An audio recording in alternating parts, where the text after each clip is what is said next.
Hey there, hey. Tonight on Fox. Wah. Ooh, ha, la, la, la, la.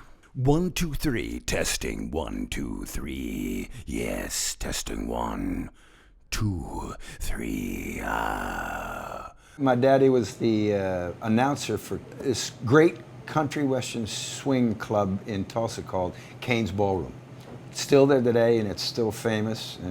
And I can remember still as a little boy at age 3 or 4, and he'd bring me down to the gig, and I would be sitting there with all these country western musicians. And when my dad decided he wanted to move up to New York and try to explore greener pastures, he did. So he went up, won a couple of auditions in New York, and then he just drove right back to Tulsa, picked us all up in a station wagon, and drove us right back. And ever since I've been 5 years old, I've been living and growing up in Stamford, Connecticut. Everybody in my family, father, mother, grandmother, aunt, uncle, grandfather, everybody sang and everybody knew how to harmonize. So that was pretty unusual. I didn't know about it in that day, but we'd get together and suddenly we'd either sing along to something on a big disc. My dad had a record player, the old-fashioned thing that's big as a sofa in those days, and we'd put records on, and he liked to play a lot of the high-lows, Lambert, Hendricks, and Ross, Count Basie, Frank Sinatra, Mel Torme,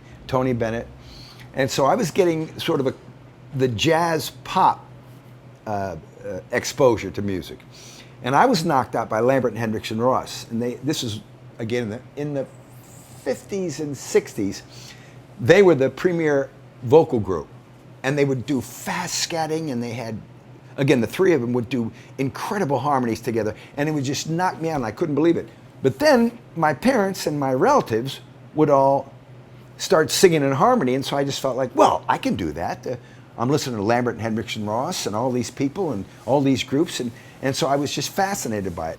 And so when it became time, and I had friends in high school, all of whom were going into college, oh yeah, I'm going to go to Dartmouth, or I'm going to Princeton, I'm going here, and I'm thinking, well, they're all going to college, I guess I got to go to college, because I didn't grow up in Manhattan and didn't have exposure to different players yet. Oh, I play drums, yeah, let's get together, let's do this, let's have a jam. But that didn't happen in my town out in Connecticut. So I applied, went, for 4 years, met my future wife at college and fell in love with her, and she was 2 years younger, so I figured, well, I gotta stick around here because I want to spend time with her. So I'll get a master's. So I got a master's degree in English, and I taught school for a couple of years while my wife was getting ready to graduate. The minute she graduated, boom, I headed right back to Connecticut, started a band. So then I kind of knew, now is my chance. I graduated from college, I'm living on my own with my wife, I'm not living with my parents, now I can do what I want to do. We started heading down to New York, just driving down with a guitar, just a guitar, and we go to Catch a Rising Star, Reno Sweeney's, Tramps. These are like kind of clubs that were sort of supper clubs. But we figured, we don't have a big band, it's just the three of us, but we're also funny. We do a lot of comedy. We did funny songs. We did original songs. We did humorous songs. And then we do pop songs. We do like Crosby, Stills, and Nash. So then we just did what everybody does. Started playing around, started trying to get gigs, and we got more and more. Started playing in Toad's Place in New Haven, which is a very big, spectacular place to be. We, at the time, happened to be the house band at Toad's Place. And then what started happening? Well, people started hearing about us, and then a guy came in and said, I want you to meet this guy, Paul. He manages Boston, the rock group. Oh, okay. So he came in, yeah, you guys are great. I'm going to try to get you a deal with Elektra. So he goes to Elektra, he goes to Joe Smith, the president at the time. I got these guys. Okay, let's give them a 2-album deal. Okay, but signs the deal up, blah, blah, blah. We make the first album in Miami Beach. When you're that age and you haven't got any power or any, nothing to trade, you do what the record company says, So in that era, we would kind of say, they would say, do this. And we'd say, okay. They say, jump, how high? Do that, sing this. Up, sorry, no more deal. And so we're just all sitting around there. What happened? Because we were all kind of novices. And then the next big break for us came when our keyboard player of the Sims Brothers band had been in a band with Nile Rodgers, and they called it the Big Apple Band, which was before Chic. At one point, Robert said, you got to come here, these guys, the Sims Brothers, I'm playing with them. So Nile, he said, okay. So Nile came to a club, he said, oh my God, your singers are blowing my mind. These guys are amazing. So then we got a call from Nile's production manager, hey, we want you to come down and do some work with Nile. So we did a couple of artists he was working with at the time, and then we did a couple of Nile's solo albums. Land of the Good Groove, and B Movie Matinee were Nile's 2 solo records. So we sang all the stuff in there, and we were doing our firewalk act, just doing crazy voices and sound effects and stuff, and it was great. So then suddenly Nile calls us up. Well, I met David Bowie, and he's looking for vocalists, and I'm thinking, oh my God, this is great. So we came to the studio at the Power Station, which is now Avatar, and just walked in, and there was David, very businesslike with his briefcase and all the lyrics and everything, and every day right on time, in shape, looking tremendous, the whole deal. I'm ready for work, ready for action. And then here was Nile, we're all ready for action coming in, and we just knocked out the whole album within 2 days. When people put the record on Let's Dance, you hear the and you hear that first there's something about that first and then you got the 2, and you got the 3, and they're all just, I'm after you, I'm after you, I'm gonna get you. And that's kind of how we sang. We didn't used to go like, no, it's gotta be, we're attacking you.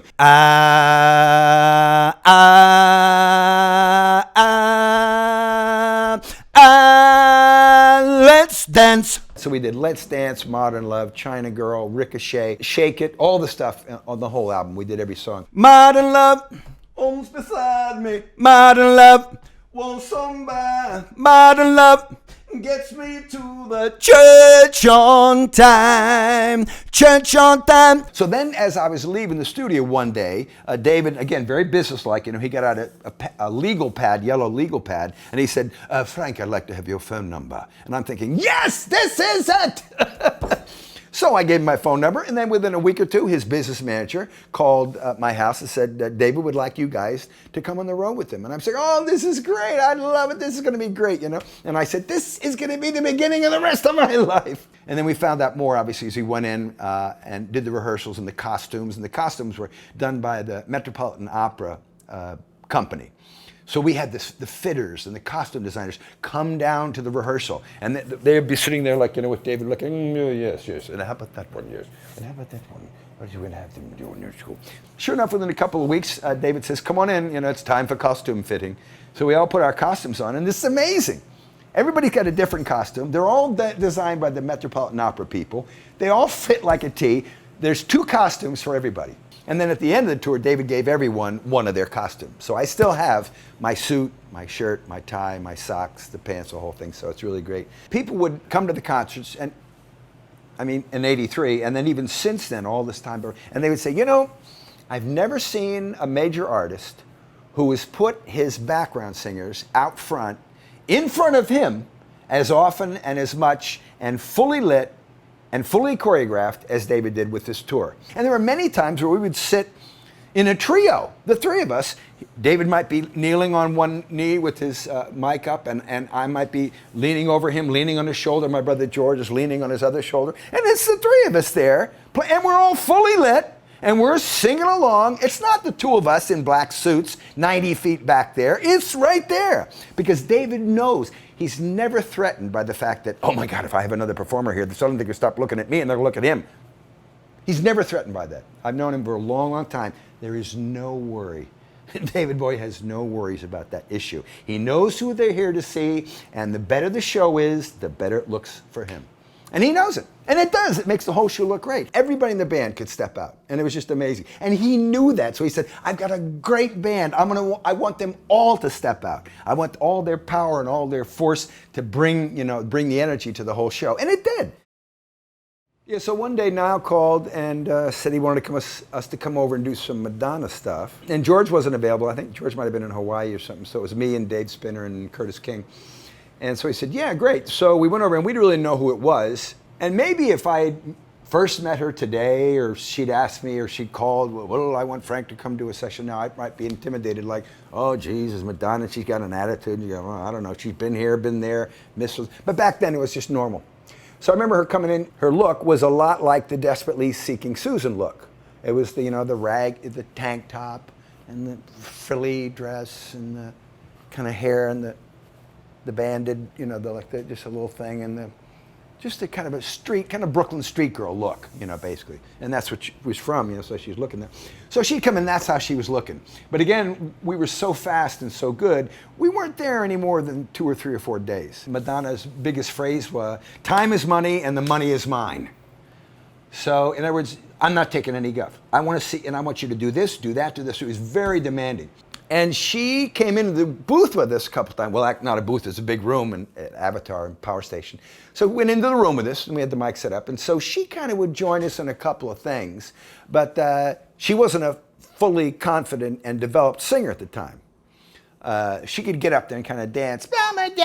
She could do that. But when it came time, like, no, we're in the studio. We're in front of the mic. This is the thing. Everybody, you can hear every squeak of a gnat. And so you do it right. So we were kind of helping her. No big deal. I mean, but she kind of didn't know how to do studio singing. We said, you got to stand there. You got to do this. You think about this. You do about that. Bop, bop. You take a breath here. You take a breath there. You do this. You do that. Bop, bop, bop. And so you're in. It's regimented.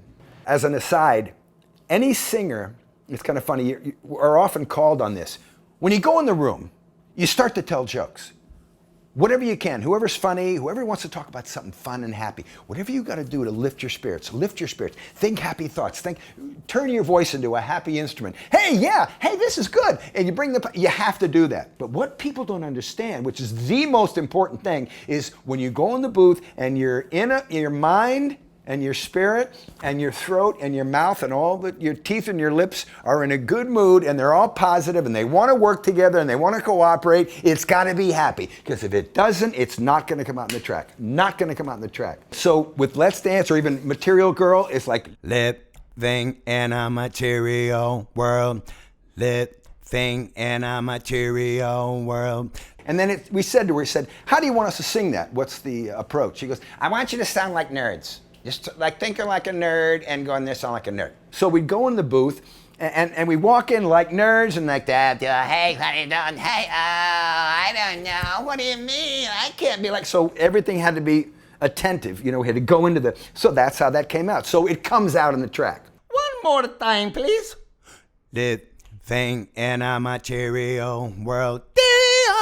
Thing in a material world. The idea of going in the booth and trying to approach it like that, and she was totally into that. So we'd come in the booth with her and we'd say like, no, do this, do that, do that. We knew she was the artist. So she was really good. She accepted it. She understood what we were talking about and she went right with it. And so that was kind of the way the sessions went. They went really well, and she had a song. We actually sang on every song in the album except Like a Virgin. There are no background vocals on Like a Virgin. So you can hear the intensity that we try to bring through everything. And then so that's why now I want us on the high parts too.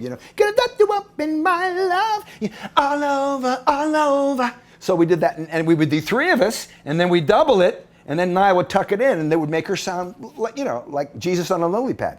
So it's just like, so that was Nile's intent.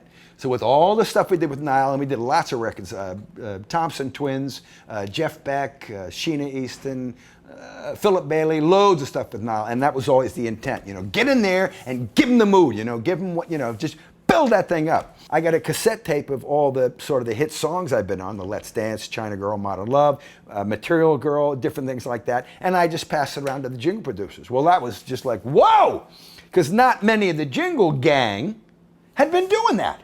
Virtually none of them had been doing that. They hadn't been singing with Billy Joel and Madonna and David Bowie, and on hit records. So it was a great blessing that I was blessed enough for Nile to call me, for the record to go out, the record to be a hit, everybody to know it, and then they would finally say, well, I know you. You sang on Let's Dance. Well, come on in and you can sing in my jingle. So that's how I got introduced. So then, sure enough, I started getting called more and more for that. And that's how I developed, not how I developed, I already kind of had it inherent and, inside, but more character voices, because they'd say, like, we need you to sound like David. We need you to sound like Mick Jagger. We want you to sound like Dr. John. We want you to sound like Pete Townsend. We want you to sound like this. So then I would start to listen in my mind of those people and the personas and how they'd, work. Or like Billy, they'd say like, 1, 2, 1, 2, 3, 4. So when I work, and I'd be thinking like that, how does he do it? How much gravel does he do? How much, how's he opening his mouth? Is the tone coming from his head? Is it coming from his throat? Is it coming from his chest? And I would learn to develop that skill of being able to imitate people. And they say, well, you're a chameleon. You can imitate all these people. If you're born with a musculature and you can hear pitches and you can hear tones and you can hear the difference between them and you can hear the direction of tones, stuff, as long as you practice, and you've got it. It was just over and over and more singing. And then singing started to drop off a little bit. as well as the fact that I used to go to a singing gig. I'd sing like Alka-Seltzer commercial, and they said, well, just read the copy for fun. We want to get the timings, you know. And so I said, for acid indigestion and heartburn without headache, nothing gets you back up to speed like Alka-Seltzer. And they say, well, that sounds good. Well, just put that on there, play it for the client, see if the client likes that, you know. And they'd play for the client. Well, the voiceover guy, let's use him, sounds good. And they would think, you know what, that sounds good because the singer just steps out of his boots of singing and he's the spokesperson. I like that idea. Honeycomb, honeycomb, me want honeycomb, sweet and crunchy. They called me in one day and they said, we're auditioning for the Kool-Aid Man. Well, I had heard of the Kool-Aid Man, obviously, but I didn't know it was such an iconic figure. So I went in and they said, here's the voice we'd like you to imitate as best as you can. So I just went in and I imitated the guy's voice as best I could, and there was some copy there. And got the call, I said, oh, they picked you. So I said, great. So I started doing the Kool-Aid commercials, but it's funny, it was a great gig because you only went in one day a year because they made the Kool-Aid commercials for the whole year ahead. So they knew I had all the scripts ready. So I'd go in early in the year, January or February, and I would record the oh yes. So I'd get in the booth. They'd say, okay, Frank, get in there. We wanted to hear it low and resonant, you know, and roll out. But it needs to be exciting. We need to have energy and excitement. So, you know, we want to have this thing pop out. And so they said, but go low, low. We're going to do this as low. You gotta go low. And I said, there's a point here. You can't go low and have energy. I said, Barry White or any of those people, they're known for their lack of energy. They're mellow, cool. So I know you want the Kool-Aid Man to be excited, like, here's a new drink for you, but you've gotta go, what? That's the natural human thing. Hey, I'm the Kool-Aid Man. Oh, yeah. Hey, kids, I'm working on orange, too. Oh, yeah. Not you again. Oh, yeah. Kool-Aid, baby. Hey, take that and drink it. The Kool-Aid Man was set against an authority figure. Because then the kids are saying, like, yeah, us and the Kool-Aid Man, we're jumping in the pool, we're busting through a wall, we're, you know, exploding our parents' house. It's us and the kids. And the cops and the firemen are the other guys. So it's all, if you look back to that era, that's always what it was. It's like the Kool-Aid Man is one of the kids. Hey, hi, kids. Come on, kids. Let's go shoot the cops. Hey, yeah. And so you'd always hear an authority figure. And as I look back on him, I'm saying, oh, okay, I got the idea. Okay, I understand. So, Saturday Night Live, eh? I got my first opportunity thanks to G.E. Smith, the former guitar player. And G.E. was in a band called the Scratch Band, played all over Connecticut. He's from Connecticut. And they played all over Connecticut. Unfortunately, we never, as the Sims Brothers Band, got to watch them because we're playing every night, they're playing every night, and you can never see the band. We never happened to be in a double bill. So, but I always heard about them, how great they were. So at some point, I don't know how it happened, G.E. Smith called me, knew me, and he said, Frank, we're doing a little thing. We're going to have 3 singers with the band sing to play out into the commercials. I said, oh yeah, I'd love to do it. So that's how I started with Saturday Night Live. And then they started calling me, they said like, well, we need somebody to sing on these parody commercials. There was one called AM Ale for people who like to drink in the morning. And I sang, AM Ale, it's the kind you really need. So they said they wanted to give us a sort of a Bob Seger, you know, kind of like this kind of thing. So I had to dig into the AM Ale. So I got that, and there's a picture of a crossing guard with a big a Colt 45, bottle. Big 40 ouncer. Hey, remember this one? Saturday TV Fun House. And I've been doing Saturday Night Live since about 88, I think, you know, on and off. And it was another dream of mine. My father was friends with Don Pardo years and years and years ago. Now my father's gone and Don Pardo's gone. But it was nice that one day when Don was still around and still showing up at the show, I got a really nice picture of me and him inside his booth. It's got like a really nice energy to it, you know? That was Don Pardo's microphone. And this was the lectern he stood on Saturday Night Live. And I remember watching him and his hand, always his hand is up, you know, like starring, you know, Will Ferrell, Jan Hooks, and he was just like putting out, and he was always coming to work in a suit, you know, coat and tie. Looks beautiful, beautiful, clean shaven, everything, new haircut, nice as could be. So it was great, and I introduced him to my son one time. He said, "Do you smoke, son?" No, Mr. Pardo, I don't. That's good. My wife smoked and she died. Keep away from that smoke. So he's a great guy.